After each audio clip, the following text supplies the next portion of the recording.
I can remember a short time ago, I was involved in an online debate with a guy about, I forget the exact details. It was something to do with the merits of atheism and the whole dynamics behind faith in Norway. And it was just sort of an online thing, and the person was going off about how much he knows about this. And I asked the person, well, where do you get your information about the people of Norway? How much do you know about the people of Norway and their faith and everything? And the guy says, well, I've done a lot of reading on Norway, right? I've done a lot of reading on it. And I said, well, listen, I spent many years in Norway. I traveled up and down that country because Norway is like a little sliver of a country, much like Israel. And I said, I've traveled Norway extensively for many years, and I talked to the people. I lived in their culture. I learned their language. In fact, I was there for so long that I forgot how to speak English, essentially. When I came back to Canada, where I live, I really had to relearn the language. That's how immersed I was in the Norwegian culture. And so I knew intimately, I had intimate knowledge of Norwegian culture and their faith structure and what the people actually believed, rather than just reading about it on some website where people are, making guesses about, these statistics and these statistics and not really getting immersed in the culture as I was. And so when he was finished saying, I've read some of what the online blogs are saying about it and so on, I said, well, look, I've been in Norway, spent many years there. I was immersed in the culture. I understand the people. I know what they believe. And really, that gave me a lot of credibility in the debate. And if I remember correctly, the whole thing was shut down at that point. And I'm not sure if there's ever a winner and loser in debates, really. But at the end of that one, I had a strong case for credibility.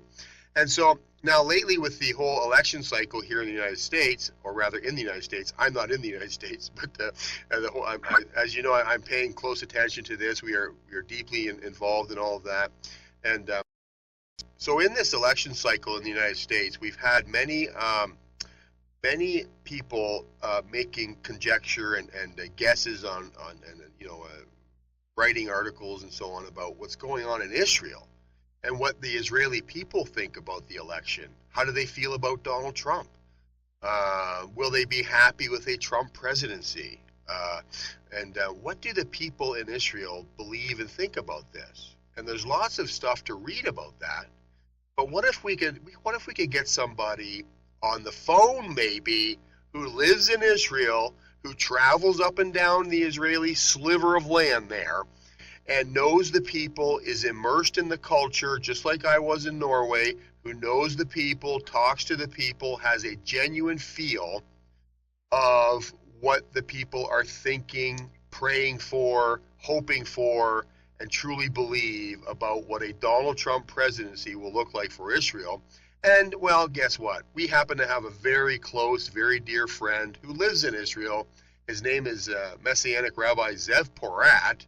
And you know what? He's immersed in the culture there. He's out there with the people, speaking to the people, and he just happens to be on our phone line live from Israel. Zev Porat, thank you for joining us.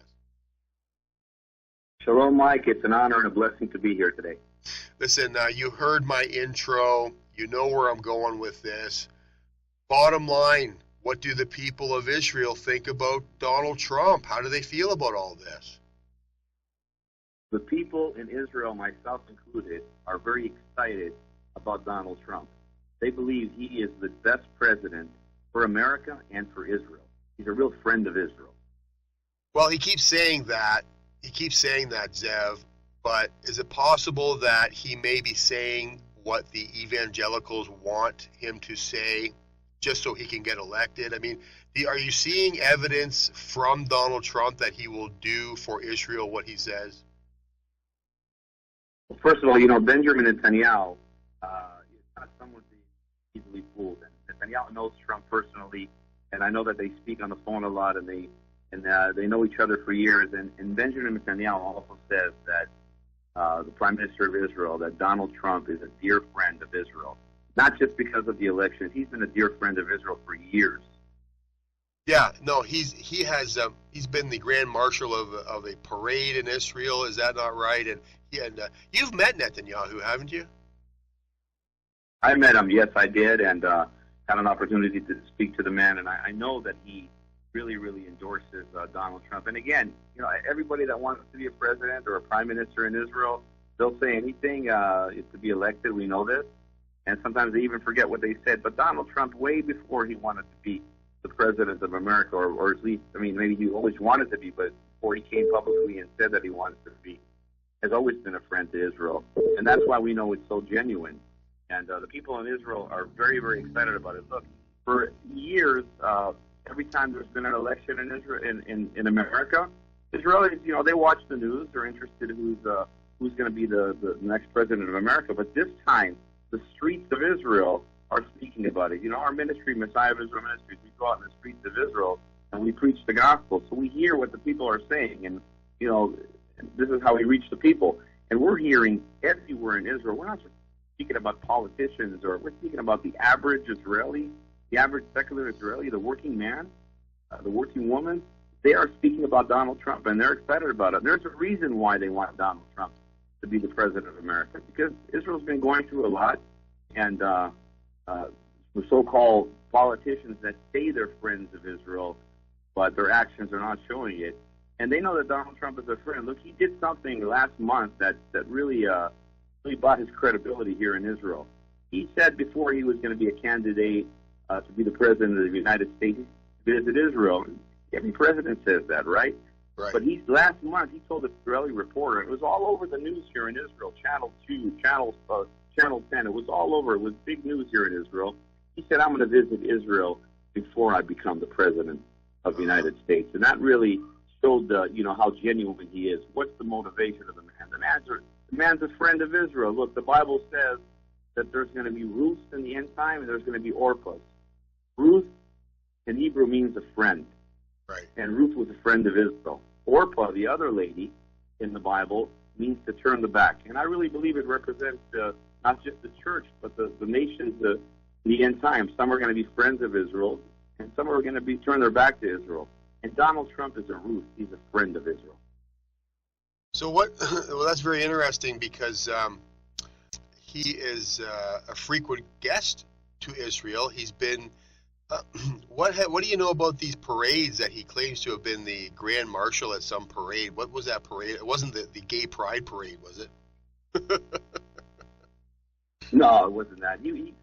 He endorsed, he really helped with a lot of parades here, and I know that he helped Israel on the financial aspect as well, on the political aspect. And look, the people of Israel, they know who Donald Trump is, okay? And but there's also something else that is overlooked. Here in Israel, we have the secular Jews, which are just culture, and they may celebrate the feasts of the Lord, and on the culture side, but they don't follow what the rabbis do, and they don't eat kosher, and some of them are either atheists, okay? And usually the Orthodox Jews are separated from these people. They isolate themselves from these secular Jews. But right now, this is the first time. This is huge. This is the first time that I've seen Orthodox Jews in Israel, rabbis in Israel, and secular Jews are in opinion together that Donald Trump is good for Israel. Now, that's huge.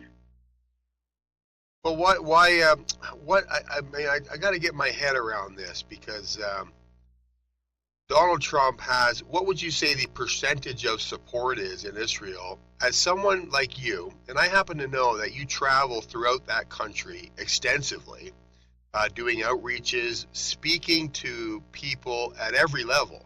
I mean, you've met the Prime Minister of Israel, but you also hang out with people who have no political aspirations whatsoever. In fact, you deal a lot with the people who are coming to Israel for the first time, and they are part of this wave of people who are coming to Israel with virtually nothing. So you deal with people who have nothing, and you deal with people who have everything. So your interaction with the Israeli people crosses the entire spectrum. And did I hear you correctly earlier when you said that you believe Donald Trump has a 90% approval rating in Israel? You're not going to read that on Google or Yahoo or anywhere. I've done some research, and people are saying 23%, 33%. I don't know where they're getting their statistics from, but I can tell you that 90% of the Israeli people, business people, Orthodox Jews, the working man and woman, the new immigrants, support Donald Trump. Right. That's amazing. So why there's some talk now in the United States of, the Jewish lobby in America. They have always been traditionally Democrat, right? Which is isn't that really strange when you think about the past dealings that the Democrat Party has had with Israel, and the Republican Party has been so pro-Israel, and yet the Jewish lobby in the United States has generally endorsed a Democrat? Don't you find that strange? Absolutely, but right now, as far as on the Israeli side, both parties, both sides are for Donald Trump, and I believe the hand of God is on this, sure. And if you ask me personally, I believe Donald Trump's the next president of the United States of America. Donald Trump will be the next president of the United States. That is the prediction of Messianic Rabbi Zev Porat, live from Israel. We're speaking with Zev right now. And I appreciate you coming on the show here, Zev. I wanted to get back to this whole issue of there seems to be a cognitive dissonance here when it comes to Jews in America versus Jews in Israel. Do you think, what are your thoughts on, now there should be a connection there. There should be some support from the Jews in America for the Jews in Israel, for Israel itself, right? There should be some tangible support there. So do you think that 90% support for Trump in Israel will translate to perhaps an exodus of the Jewish lobby in America from the Democrats to the Republicans? Do you think, you may not even be able to comment on that because you're in Israel, but don't you think that should translate into the Jews in America supporting Donald Trump? Shouldn't they go that way? Well, as far as what we know here in Israel, the Jews in America are very rich, and there are a lot of business people there, a lot of big Orthodox communities, especially in New York and Brooklyn, and they have a lot of money, and the Americans know that they have a lot of money. So, I really can tell you as far as supporting being online together with the business people in Israel, maybe yes, with the Orthodox community, maybe yes. As far as supporting Israel for Donald Trump, I believe they will. Okay. Absolutely, I believe they will. Look, you need to understand, every country in the world has tax laws. Okay, United States, Israel.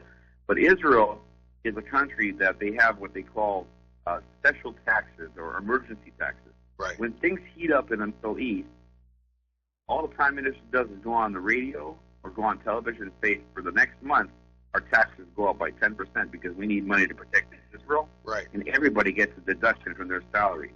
Now, when the President of the United States is not pro-Israel or not doing what he says he's going to do, it influences the situation in the Middle East, okay? Right. Which causes the average Israeli to pay more tax.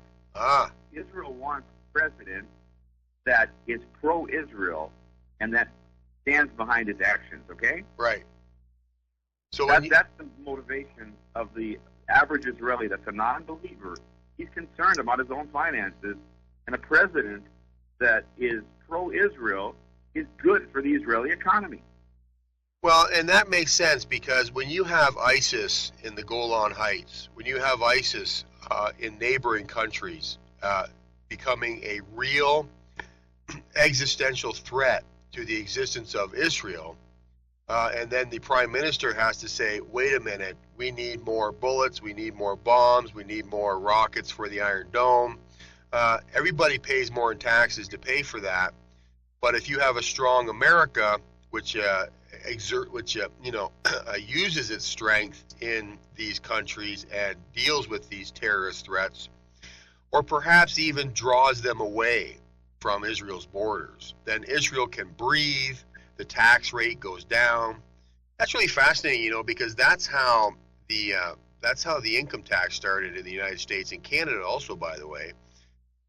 Prior to World War II, there was no income tax, and then what they did to pay for the war effort was they sold war bonds, but not enough people were buying the war bonds, so they instituted this income tax to pay for the war effort, and that was World War II. And the income tax was also called withholding tax, where they take it directly out of your paycheck every time you get paid. That was only supposed to be there until the war cost was paid for, and then it was supposed to end. Well, guess what? 70 years later, we still have income tax. We still have withholding tax. So, it's fascinating, though, Zev, that they say that it's only going to be for a month and then it's over. I think that's really amazing, because when there's a joke in North America that whenever a new tax, even though they declare it temporary, it's never temporary. It's with us forever. So that's amazing that they do that there. Well, that's true. Well, in Israel, it's called emergency tax. I don't know. Yeah. That's what they call it here. And they basically decide from today to tomorrow that they're going to tax you more. They don't have a choice, but somebody has to pay for the protection of Israel. Now, ultimately, we're believers in Jesus and Yeshua, and we know that the God of Abraham, Isaac, and Jacob protects us, as it says in Psalms 121, the God of Israel never sleeps and never slumbers. Right. We believe that as we have a biblical point of view. But if an American president is all the time against the peace talks or against what the Prime Minister of Israel is doing, or he's trying to tell the Prime Minister of Israel, do this, I'm going to do this, and he basically threatens the Prime Minister of Israel, and that's exactly what it is. So he bullies the Prime Minister of Israel. That causes a lot of issues here. But when you have a president, that I believe that Donald Trump is going to be a president like that, where he says, okay, Netanyahu, I'm with you, I'm standing with you, go ahead and do what's necessary to do. Right. That is a big, big help. That is a big, big help, and that is what the Israeli people are looking for. Well, it's amazing that you say that, because Donald Trump was criticized for saying publicly that he will be neutral on Israel and Palestine. And he was criticized heavily for that. The problem with the Israel-Palestine thing is you've got the Obama people and Obama himself micromanaging the Israeli-Palestinian conflict, John Kerry and so on, and Bill Clinton. Micro-bullying, but in the sense of micromanaging, they want to run every aspect of it. And as soon as Donald Trump said that, he was attacked for not taking a stand for Israel, because he said he would be neutral on the Israeli-Palestinian conflict. Well, I immediately tweeted out, listen, folks, Donald Trump saying I will be neutral on Palestine and Israel is the same as saying I am going to give Israel a free hand on dealing with Israel's problems. I'm not going to micromanage this. I will be neutral. Israel will be able to deal with these problems without the President of the United States getting on the mainstream media in front of a microphone and criticizing Israel for protecting Israel's people and Israel's interests. I will not do that. That's what Donald Trump is saying here. The whole neutrality thing is, look, Israel's got a problem. Israel should be allowed to deal with her problem. That's the way I look at that. Absolutely, but also I can tell you that it was very, very smart what Donald Trump did. Look, he doesn't want to come to the Middle East and cause here an explosion. But he's smart. He knows if he comes over here, he doesn't want the Arabs to start going crazy over there in Jerusalem and start, getting on Dome of the Rock and starting throwing rocks and everything. And so he kind of, what he did was very smart. So we appreciate what he did, and we know that he's going to allow Israel to do what is necessary to do in order to protect himself, in order to do everything to protect the people of Israel. He also issued some kind of video. Donald Trump endorses the Prime Minister of Israel, Netanyahu. That was put all over the Israeli news with Israeli subtitles, and the Israeli people are playing that video over and over and over again. I was on a bus last week, and I'm hearing a lady, a 70-year-old lady, playing the video of Donald Trump endorsing the Prime Minister of Netanyahu. This is huge. You guys don't know what's going on here in Israel. It's amazing. Well, that's why we have you on the phone here, Zev, because we want to know what's going on in Israel. I think it will send a strong message to Israel if Donald Trump chooses Newt Gingrich as a running mate. There's a lot of talk about that. Newt Gingrich has already said that he would accept if he's chosen as a running mate, because Newt Gingrich, more than anyone else, I think, understands the dynamics over there between Israel and Palestine, because he is on record saying that the Palestinian people is a made-up people.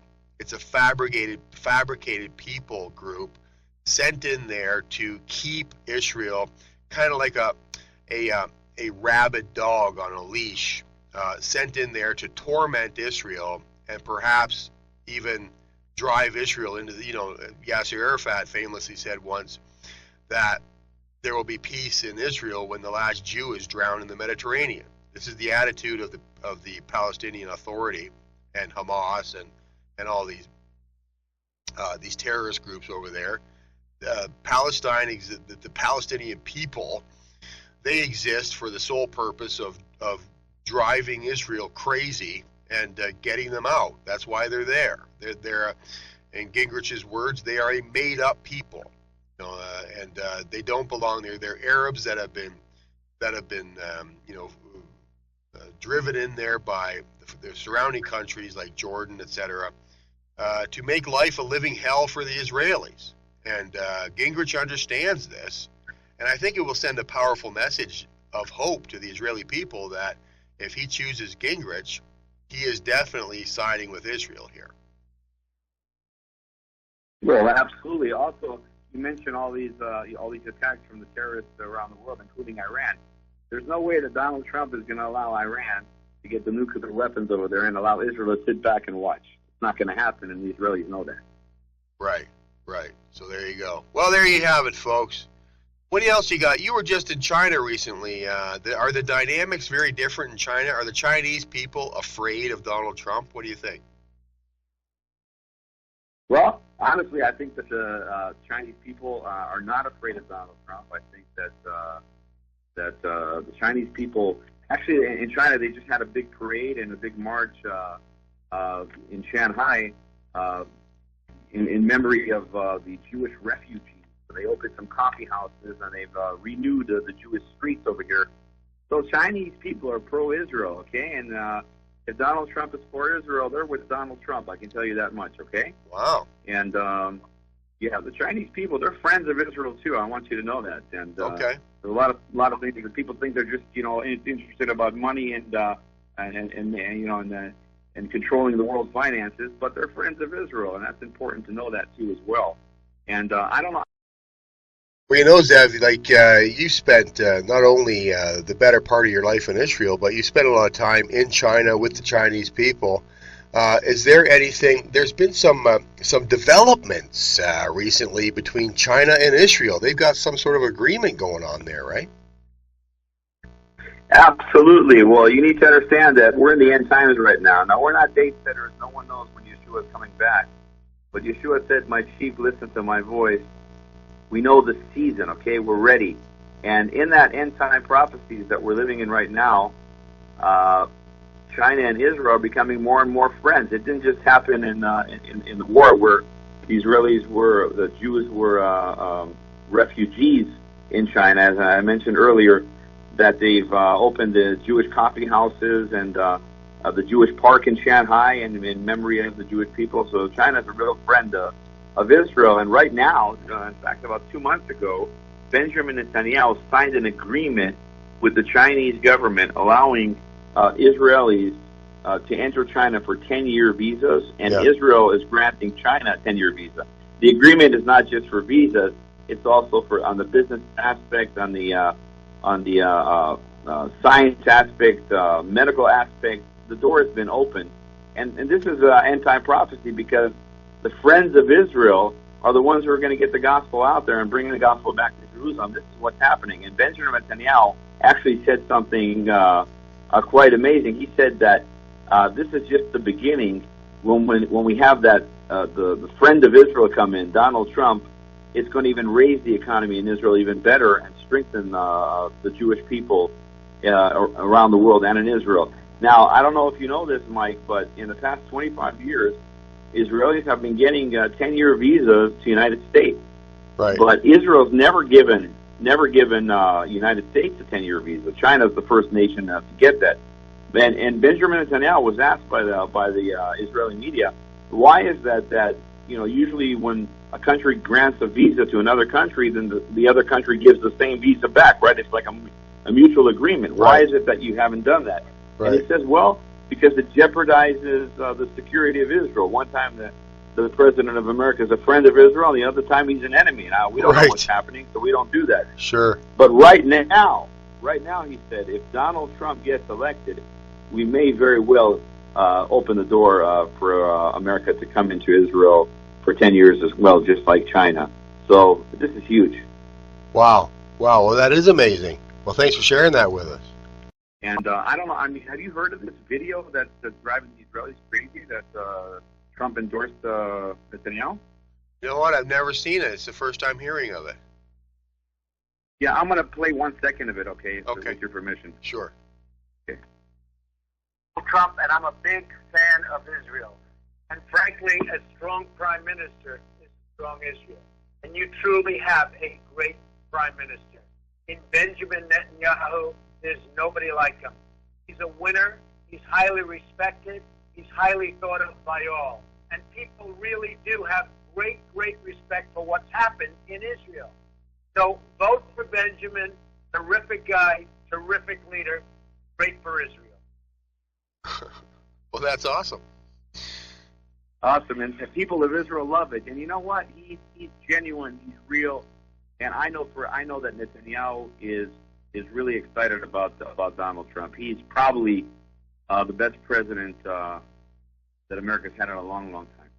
Yeah, you know, I've endorsed Donald Trump ever since he was talking about running in 2012, and I'm like, you know what? Please do it, because you know we were looking at a Mitt Romney, Mormon white horse prophecy, garbage president, and people were holding their nose and voting for Mitt Romney because he became the nominee, and he ended up losing.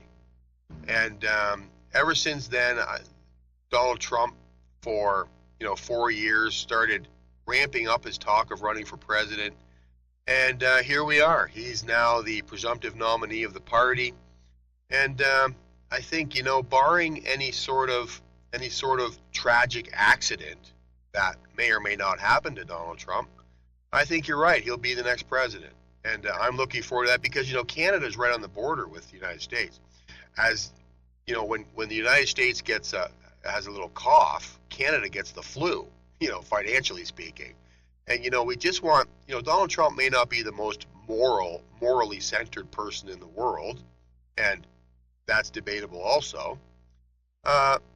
He will be strong on the economy and strong on defense, not just for the United States, but for Canada, Europe, Israel, and he could be a president that finally ushers the world into a time of peace. That could be possible. I don't know, Zev, any closing words for us? Yeah, closing words. Donald Trump, he's going to be the next president of the United States. He's not a pastor. People are looking for pastors all the time. He's not a pastor. He's going to be the president of the United States, and we need to recognize that he's a friend of Israel. And may the believers continue to stand together to unite Israel and China and bring the gospel back to Jerusalem and go home. There's not going to be any peace anywhere in the world, but only through the Prince of Peace, Yeshua the Messiah. Amen. Israel, we're standing with Donald Trump. Donald Trump is standing with Israel.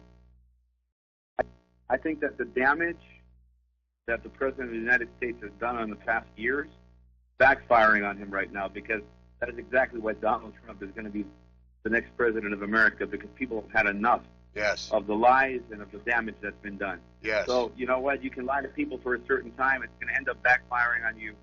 Exactly what's going to happen. Donald Trump, you're the next president of the United States of America. Well, there you have it, folks. A very sound endorsement from not only Messianic Rabbi Zev Porat, but from 90% of the Israeli people are saying, go Donald Trump. And I want to say myself, as a Canadian who needs a little bit of breathing room financially and so on, go Donald Trump.